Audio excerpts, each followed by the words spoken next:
Okay, we are about to prime the tailgate over there on the horses, and I just kind of wanted to talk briefly about what I did here. The primer I'm using is Keystone acrylic lacquer primer, and there's the thinner. And what I did was, in my paint gun here, is I did a 50-50 mix. In other words, 50% primer, 50% lacquer thinner, and mixed it in the can there.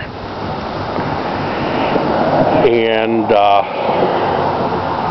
stirred it up so it's all set and ready to go. We're going to go over and prime the tailgate.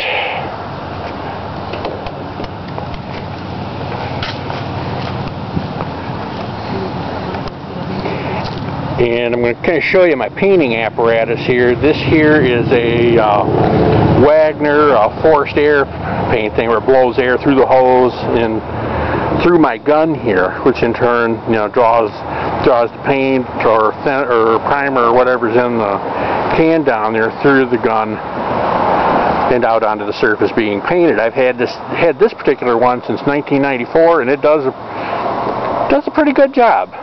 I've painted several cars, painted the 81 Olds Cutlass I had, and painted this pickup truck. So I'm going to set the camera up here. Give me a second, you might see some moving around here. Okay. Oh. Yeah. Yeah, I think that's a little better right there.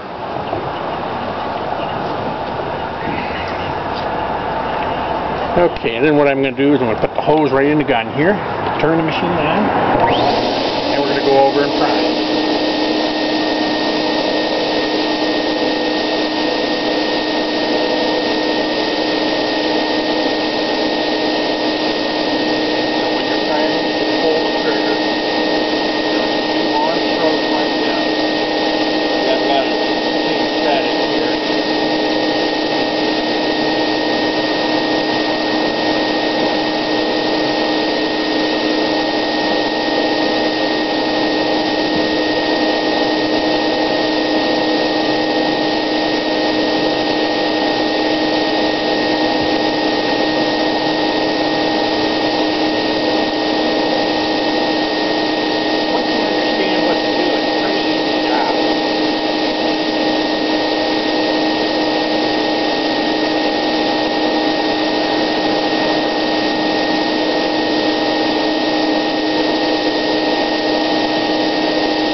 So this thing is primed. What we're going to do is we're going to let it sit for a while, and then the next step in getting this tailgate ready to be refinished with a final coat is I'm going to wet sand it. I'll probably do that later today or tomorrow after this thing's had a chance to set. And you know, this won't necessarily look like a new tailgate because you can see the waves there in the filler and that. But my main goal in this one, in refurbishing this tailgate, is to get it halfway decent. You know, just get this so it'll last us another year or two till the time comes for a new one. Bye for now.